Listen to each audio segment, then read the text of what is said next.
Ratusan masyarakat dan remaja anak Melayu bersatu hamparan Perak, Deli Serdang, Selasa lalu, adakan peringatan Hari Raya 1 Muharram 1446 Hijriah. Momen ini diharapkan dapat menjalin silaturahmi dan keberkahan antar masyarakat. Ratusan masyarakat memadati Masjid Al-Hafiz, Jalan Raya Hamparan Perak, Deli Serdang, untuk mendengarkan ceramah yang dibawakan oleh Ustadz Bokhori Al-Hafiz. Kegiatan ini terlihat ramai, di mana antusiasme masyarakat hadir dari berbagai desa di Kecamatan Hamparan Perak, Deli Serdang. Turut hadir dalam kegiatan itu mantan Bupati Deli Serdang Muhammad Yusuf Ali Siregar, anggota DPRD Deli Serdang Muhammad Adami Sulaiman, Camat Hamparan Perak, serta tokoh masyarakat lainnya. Muhammad Yusuf Ali Siregar mengatakan kegiatan ini berupa ceramah, pembacaan Al-Quran dan santunan anak yatim, dan berharap ke depannya kegiatan ini harus lebih baik lagi. Untuk mengikuti kegiatan yang dilaksanakan oleh adik-adik dari organisasi Remaja Ambel, Anak Melayu Bersatu, di bawah pimpinan Bapak Kiai Haji Adami Sulaiman.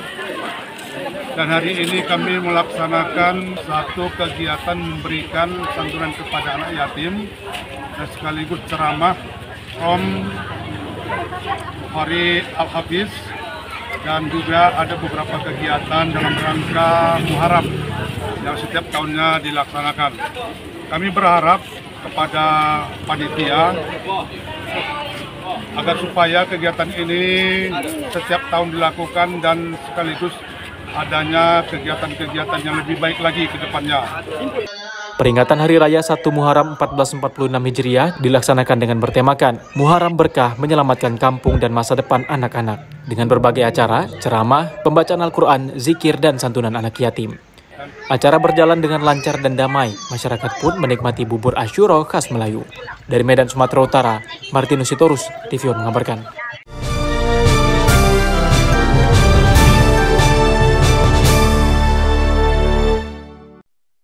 Bank Indonesia Perwakilan Aceh menggelar acara sambut Muharram Raya 2024. Acara tersebut digelar untuk mendorong meningkatkan digitalisasi sistem pembayaran, penggunaan Quick Response Code Indonesian Standard atau KRIS di Provinsi Aceh.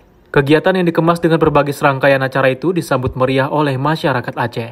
Acara sambut Muharram Raya yang diselenggarakan Bank Indonesia Provinsi Aceh di halaman Masjid Raya Baitur Rahman, Banda Aceh, dalam rangka menyambut Tahun Baru Islam 1 Muharram 1446 Hijriah 2024. Kegiatan yang berlangsung selama 2 hari, Sabtu dan Minggu itu digelar untuk mendorong sistem digitalisasi keuangan di Aceh dengan meningkatkan akselerasi KRIS. Kepala BI Aceh, Roni Widijarto, menyampaikan bahwa sambut Muharram Raya merupakan momentum penting bagi umat Islam untuk melakukan refleksi dan hijrah menuju kehidupan yang lebih baik dalam hal ibadah maupun sosial. Tentunya bersama dengan pemerintah daerah dan juga perbankan, kita ingin mengambil momentum Tahun Baru Hijriah, di mana ada semangat untuk refleksi dan hijrah kepada kehidupan yang lebih baik. Ini menjadi momentum untuk transformasi digital melalui akselerasi KRIS. Jadi ini adalah saat yang tepat dan masyarakat secara umum bisa mengikuti acara rangkaian sambut Muharram Raya yang di sana juga ada edukasi literasi, jadi menuntaskan semua keinginan tahunan masyarakat mengenai KRIS dan juga bisa langsung bertransaksi, mencoba experience dengan KRIS karena tersedia berbagai UMKM dan juga bisa melakukan pembayaran pajak retribusi daerah, dan juga di sini ada masjid raya juga KRIS bisa untuk memberikan kesempatan bersedekah dengan cara yang lebih modern. Selama 2 hari, acara sambut Muharram Raya ini berlangsung, akan diadakan berbagai kegiatan edukasi dan literasi keuangan. Selain itu, di acara tersebut juga dimeriahkan dengan stand-stand produk UMKM yang transaksinya hanya menggunakan KRIS. Dari Banda Aceh, Provinsi Aceh, Muhammad Fadli, TV One mengabarkan.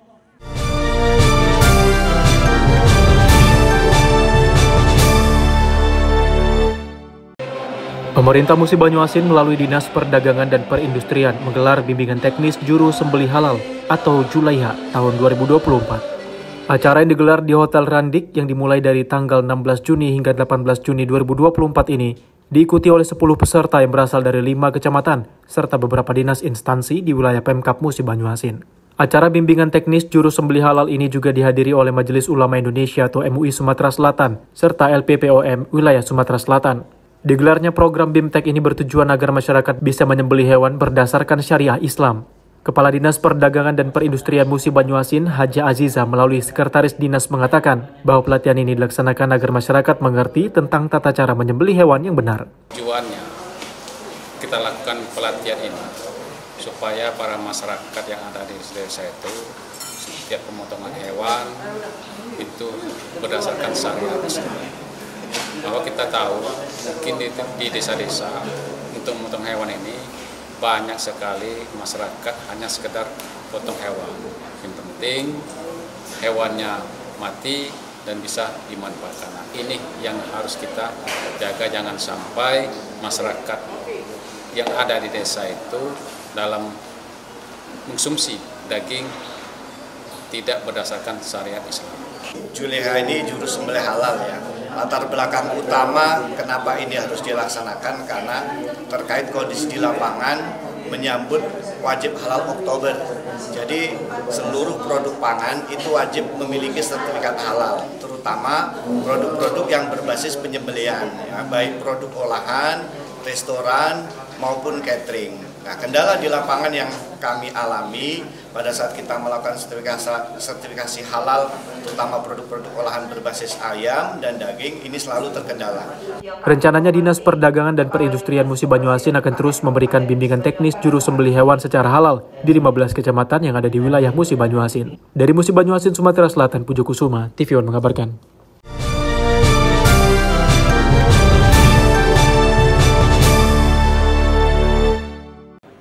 DPRD Kota Palembang menggelar rapat paripurna ke-11 masa persidangan 2 terkait penyampaian Raperda tentang perencanaan pembangunan jangka panjang daerah tahun 2025-2045 oleh PJ Wali Kota Palembang. Rapat ini dipimpin oleh Ketua DPRD Palembang Zainal Abidin, dihadiri Wakil Ketua DPRD Palembang Sudirman, Azanu Getar Nusantara dan Raden Muhammad Yusuf Indra Kesuma, serta beberapa anggota DPRD lainnya. PJ Wali Kota Palembang Ucok Abdul Rauf Damenta menyampaikan bahwa berdasarkan ketentuan pasal 61 ayat 2 Undang-Undang 12 tahun 2011 tentang pembentukan peraturan perundang-undangan beserta perubahannya, menyatakan kepala daerah menyampaikan raperda yang telah disiapkan kepada DPRD untuk dibahas lebih lanjut. RJPD Kota Palembang ini adalah panduan bagi pelaksanaan pembangunan selama 20 tahun ke depan dengan visi Palembang Musi 2045, yaitu maju, berkelanjutan, sejahtera, dan internasional 2045. Kita telah sepakat ya bahwa RPJPD sesuai dengan Permendagri 86 dan juga Inmendagri 1 tahun 2024, ya RPJPD tidak boleh terlambat. Maka alhamdulillah hari ini kita sudah masukkan, segera dibahas. Ini adalah dokumen jangka panjang, ya turunan dari RPJPN yang nanti akan diturunkan lagi tahunannya, ya mulai dari jangka panjang, jangka menengah, jangka pendek. Keberhasilan mewujudkan cita-cita yang telah dijelaskan dokumen RPJPD Kota Palembang tahun 2025-2045 tidak lepas dari peran jajaran pemerintah Kota Palembang. Ini paripurna penyampaian raperda oleh pemerintah Kota Palembang terkait RPJPD Kota Palembang 2025-2045. Untuk pembahasan sendiri berapa lama itu Pak? Kita ada batasan waktu sampai di akhir Juli. Mudah-mudahan ini bisa tepat waktu terkait pembahasan ini. Dari Palembang, Sumatera Selatan, Febriansyah Ramadan, TV One mengabarkan.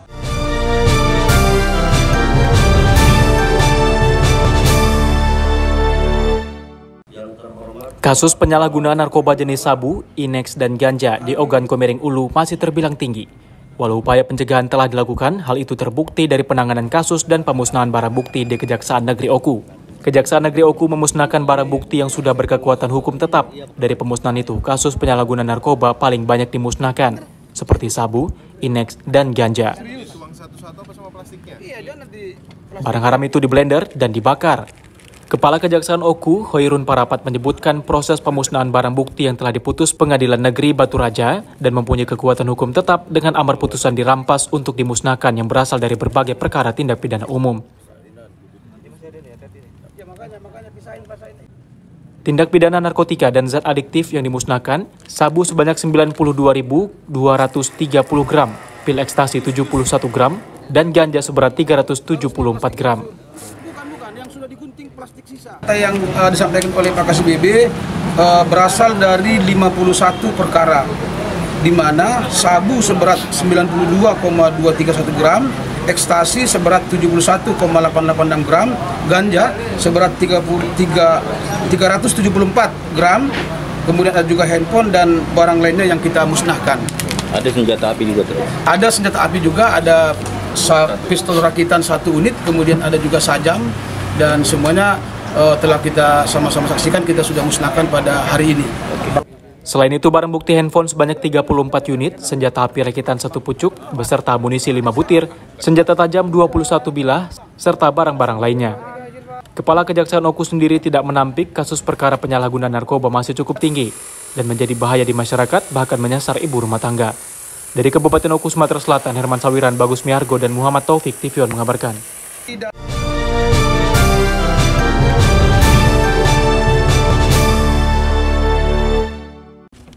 Berwisata di Tanjung Pinang, Kepulauan Riau tak lepas dari wisata bahari.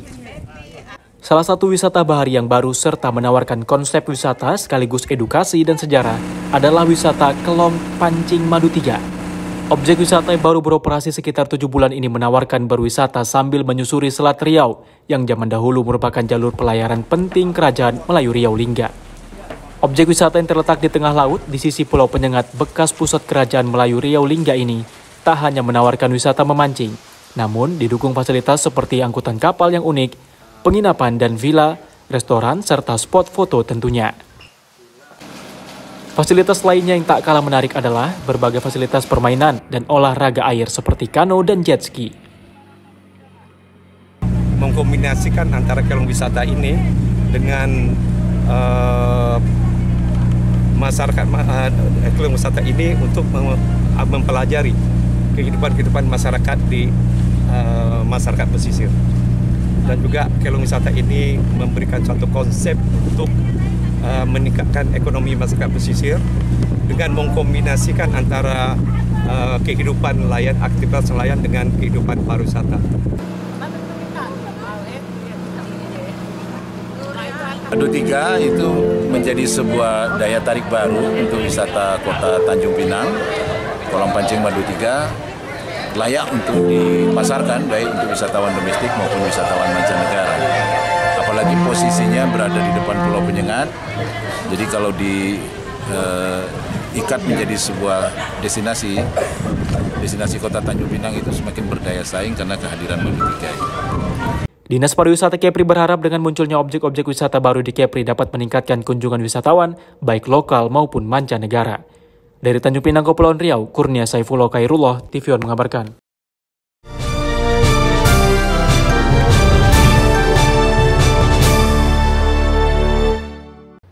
Dewan Perwakilan Daerah Asosiasi Pengembang Perumahan dan Pemukiman Seluruh Indonesia Sumatera Utara atau DPD Apersi Sumut meminta kepada pemerintah Kota Medan dan pusat untuk segera menambah kuota rumah bersubsidi bagi pekerja berpenghasilan rendah. DPD Apersi Sumut yang berkantor di Jalan Labu 1 Medan yang beranggotakan 350 perusahaan konstruksi pembangunan rumah rakyat sedang mengalami kesulitan terkait terbatasnya rumah subsidi yang berdampak pada penurunan produksi rumah yang berpengaruh pada industri turunannya seperti industri semen, batu bata, cat tembok, dan lainnya.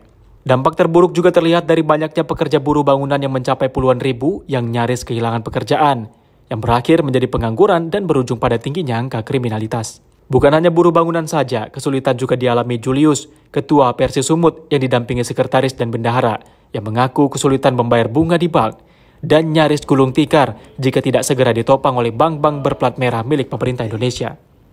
Akibat dari ini semua, tidak banyak nasabah yang melakukan akad beli rumah subsidi jika masalah ini tidak segera dibantu pemerintah.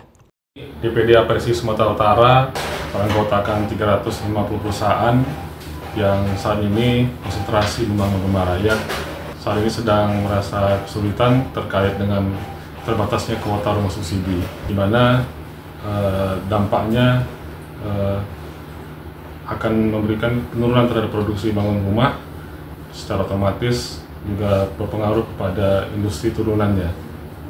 Selain itu, dampaknya juga timbulnya pengangguran dan berefek kepada bertambahnya angka kriminalitas. Dampaknya yang paling terasa lagi bagi teman-teman Apersi tentunya akan menjadi sulit untuk membayar bunga terkait dengan modal kerja, dan juga bahkan terancam kita gulung tikar. APRC berharap pemerintah menambah kuota rumah subsidi di tahun 2025 sesuai dengan visi misi Presiden Republik Indonesia terpilih Prabowo Subianto dengan target 3 juta rumah bersubsidi layak huni. Dari Medan, Sumatera Utara, Sri Gustina Hasan, TV One mengabarkan.